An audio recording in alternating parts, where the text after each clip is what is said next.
जय हिंद दोस्तों। आइए आज हम देखते हैं भारत के जो संविधान में भाग हैं, संविधान के भाग जो 22 हैं भारतीय संविधान में, उनके बारे में हम डिस्कस करते हैं। देखिए कहीं कहीं पर आपको लिखे 25 भाग। कितने भाग? 25 भाग। बहुत लोग लिखाएंगे भी 25 भाग, लेकिन रियल में कितने हैं? 22 ही भाग हैं। आप एग्जाम में 22 ही लगा के आइए। ठीक।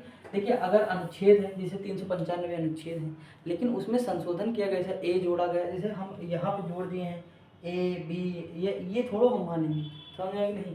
तो इतने हैं हमारे 22 भाग हैं, हम देखेंगे।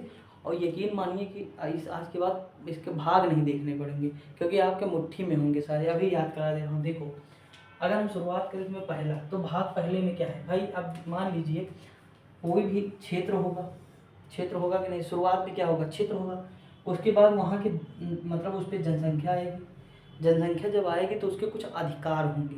अधिकार होंगे कि नहीं? यानी प्रकृति के द्वारा दिया गया होगा, जैसे बोलने का अधिकार, सुनने का अधिकार, बोलने का अधिकार, ये चीज़ होंगी तो प्रकृति के द्वारा। तो तीन चीज़, पहले संघ, यानी संघ हो जाएगा, उसका राज्य क्षेत्र हो जाएगा। ठीक। और दूसरे में क्या होगी? जनसंख्या, यानी नागरिक होंगे, यानी दूसरे में नागरिकता हो जाएगी। ठीक। और तीसरे में यानी उनके अधिकार होंगे फंडामेंटल राइट, यानी प्रकृति के द्वारा जो उनको प्राप्त होंगे वो अधिकार होंगे। यानी तीसरे में क्या होगा? फंडामेंटल राइट, यानी एफआर, जिसे हम मौलिक अधिकार कहते हैं। मौलिक अधिकार, समझ में कि नहीं? देखो सरकार उस पर मतलब जो है प्रतिबंध लगा सकती है। इसका मतलब नहीं कि हमें अधिकार है तो हम किसी को गाली दें। सरकार मतलब प्रतिबंध लगा सकती है, लेकिन जो है हमें दिए गए हैं प्रकृति के द्वारा। ठीक। तो देखिए पहला, दूसरा, तीसरा हमें याद हो गया। पहले में क्या होगा? संघ राज्य से, दूसरे में नागरिकता होगी, तीसरे में उसके अधिकार होंगे।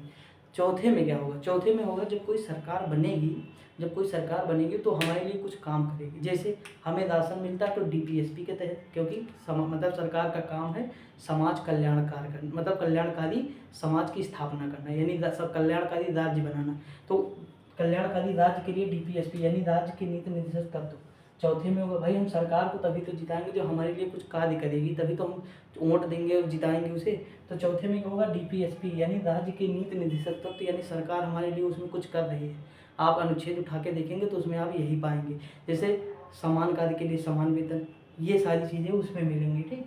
अब देखिए जब सरकार हमारे लिए कुछ करेगी तो सरकार हमसे अपेक्षा करेगी कि हम उसके लिए भी कुछ करें। जैसे मतलब राष्ट्रगान का सम्मान करना, राष्ट्रीय ध्वज का सम्मान करना, हमारे जो मतलब आदर्श हैं उनको संजोए रखना। तो ये सारी चीज़ें डिमांड करता है हमसे। कब? मूल कर्तव्य में। हमारा संविधान जो हमसे डिमांड करता है 4 का में, यानी हम ये बाद में जोड़ा गया। देखिए जिसमें का लगा है ये लगा है, जिसमें ए बी लगा है वो बाद में जोड़े गए हैं। ठीक। इसके बारे में मैंने ऑलरेडी सब बता दिया, हम केवल भाग याद करेंगे। अब देखिए हमें मतलब 5 मतलब 4 का तक याद होंगे। पहले में क्या होगा? संघ राज्य क्षेत्र होगा। ठीक। पहला संघ राज्य क्षेत्र। दूसरे में नागरिकता होगी, यानी नागरिक हो जाएंगे। तीसरे में क्या होंगे? हमारे अधिकार होंगे, यानी मूल अधिकार। तो तीसरे में क्या होगा? फंडामेंटल राइट हो जाएंगे। चौथे में क्या होगा? सरकार हमारे लिए कुछ करेगी, यानी डीपीएसपी हो जाएगा। तो 4 में क्या हो जाएगा? डीपीएसपी हो जाएगा।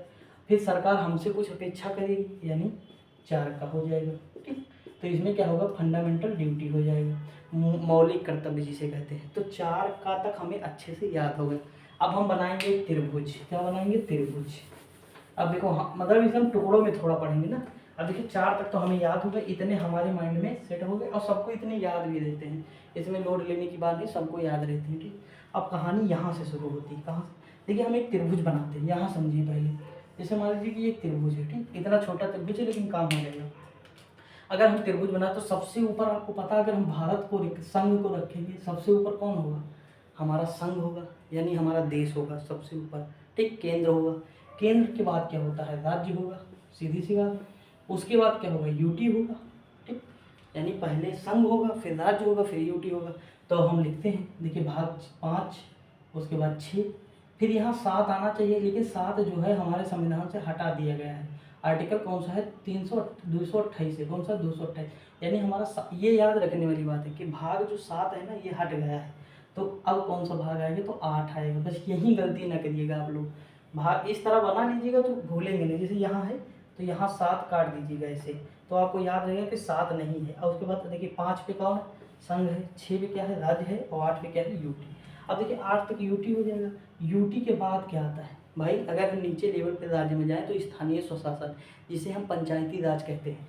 तो इसमें कौन सा आएगा? पंचायत आएगी। क्या आएगी? पंचायत। तो देखिए यहाँ पे 9 पे क्या आएगी? पंचायत। उसके बाद 2 संविधान संशोधन होते हैं। ठीक। फिर किस पे आता है, देखिए पंचायत के बाद क्या आएगी, नगर पालिका आएगी। पंचायत आती है, फिर नगर पालिका, तो नगर पालिका उसके बाद आ जाएगी। नगर पालिका के बाद क्या आता है, तो सहकारी समितियाँ आती हैं। क्या आती हैं, सहकारी समितियाँ। ये चीज़ मतलब आपको सीक्वेंस में याद करना है, इसे त्रिभुज बना के लिखना है। उसके बाद लास्ट में क्या आएगा, लास्ट में आएगा SC ST, तो यहाँ हो जाएगा 9A और यहाँ आ जाएगा 9B। उसके बाद लास्ट में क्या होगा, मतलब 10 नंबर पे SC ST। अब देखिए हम SC ST को कैसे याद करेंगे 10 नंबर पे। मैंने अनुसूची याद कराई थी आपको, तो मैंने कहा था 5वीं अनुसूची में क्या है, SC ST के लिए कुछ प्रावधान किए गए। देखिए 5 हम ऐसे बनाते हैं और यस भी ऐसे बनाते हैं, 5 भी ऐसे बनाते हैं, यस भी ऐसे बनाते हैं, तो SC और ST हो जाएगा 5वीं अनुसूची में, अनुसूची 5 में। ठीक, SC ST के लिए कुछ विशेष वो किए गए थे। अब देखिए इसी 5 का दुगुना कर दीजिए, तो 10 में भी यही हो जाएगा। क्या हो जाएगा, संविधान के 10वें भाग में क्या है, SC ST के लिए प्रावधान किए गए हैं। ठीक, तो इस तरह हम 10 तक देख लेंगे। अब देखिए एक बार हम देख लेते हैं।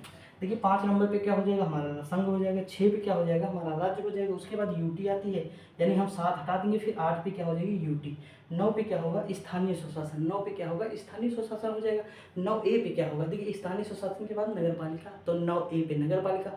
उसके बाद क्या आएगा, तो उस सहकारी समिति आएगा। 9B पे सहकारी समितियाँ, और 10 पे क्या आएगा, तो SC ST, यानी 5वीं अनुसूची का दुगुना करके 10 पे क्या आएगा, SC ST। ठीक, वहाँ से हम रिलेट करेंगे, तो देखिए हमारे इतना जो है काम हो जाएगा। SC, तो हम 10 तक तो देख चुके, और 10 तक याद, देखिए ये इतना लिखना है। उसके बाद ये त्रिभुज बनाना, ऐसे सेम टू सेम। ठीक, इससे क्या होगा, जब भी रिकॉल करना तो माइंड में आपके सेट रहेगा पूरा ही।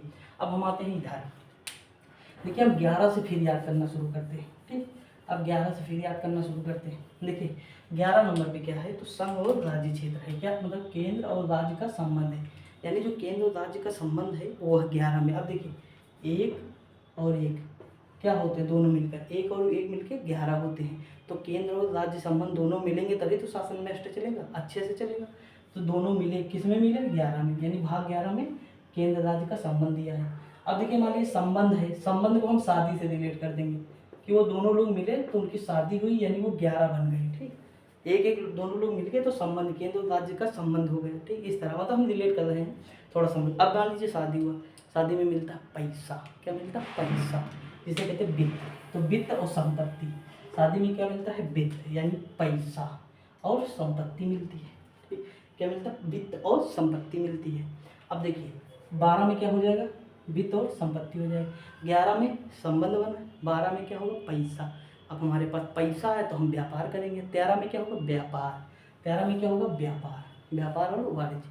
देखिए 11 में एक एक संबंध बना, 12 में पैसा, पैसा यानी हम वित्त एवं संपत्ति की बात करेंगे। पैसे मतलब एक वर्ड हम अगर पकड़ के चलें, वित्त। देखिए मैंने इसलिए लिख दिया यहाँ कई वर्ड, ताकि आपको मतलब आसानी से, आप सोचे इतना मतलब कम क्यों लिखा है, इसलिए लिख दिया हूँ। बाकी एक एक शब्द हम अगर याद कर लेंगे काम हो जाएगा हमारा।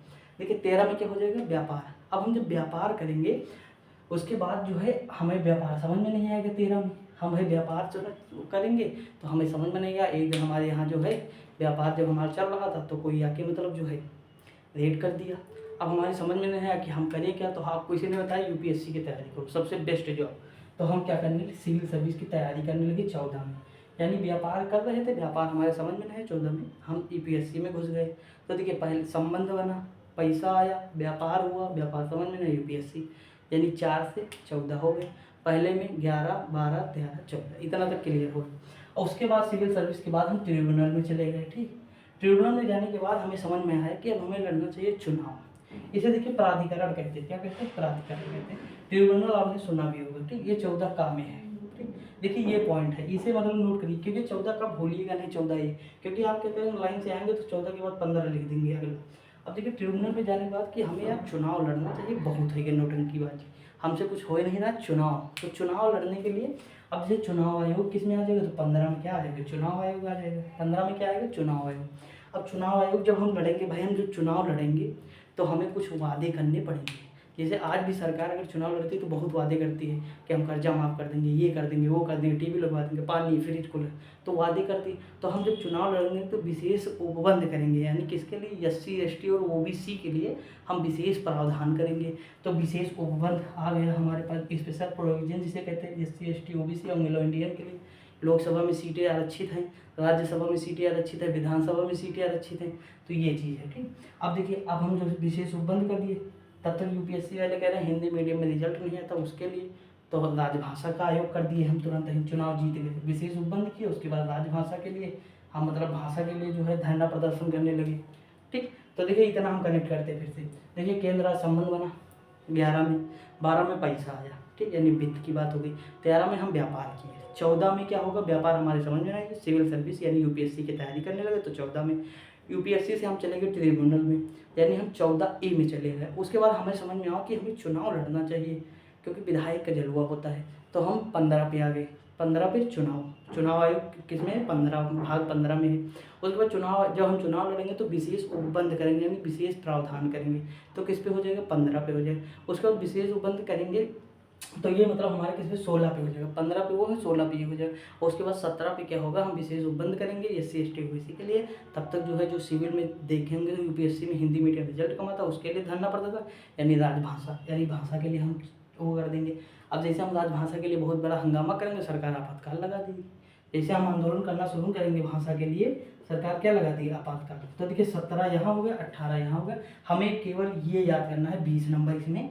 अब देखिए अब आपातकाल लगा दी, आपातकाल के बाद सबको बिखार दिया, इधर से उधर सबको भेज दिया, इधर उधर, कहीं इस जेल कहीं जेल, यानी बिखराव शुरू, यानी पेट्रोलियन हो जाएगा स्कैटरिंग 19 में। उसके बाद फिर क्या करेगी सरकार, संशोधन करेगी, जैसे इंदिरा गांधी जी की थी, संशोधन हो गया तो भाग 20 में हो गया। हमें केवल अगर इतना याद है काम होगा, ये कभी पूछता नहीं है, बाकी लिखने को लिख लो। भाग 21 में अस्थायी हो गया, भाग 22 में संक्षिप्त नाम प्राधिकार पूजा पाठ, यानी हम पाठ करने चले गए, अस्थायी हो गए, ये चीज़ है। तो इतना देखो दोस्तों, अगर इतना मतलब डिलीट हो गया, याद हो गया तो बहुत अच्छी बात है। और आई होप आप 1-2 बार अगर वीडियो देख लेंगे तो माइंड में सेट हो जाएगा, नोट कर लीजिएगा। वीडियो पसंद आई होगी तो लाइक शेयर कर दीजिएगा। मिलते हैं इसी तरह की वीडियो फिर नेक्स्ट बनाएंगे और उसमें मिलेंगे, तब तक के लिए जय हिंद।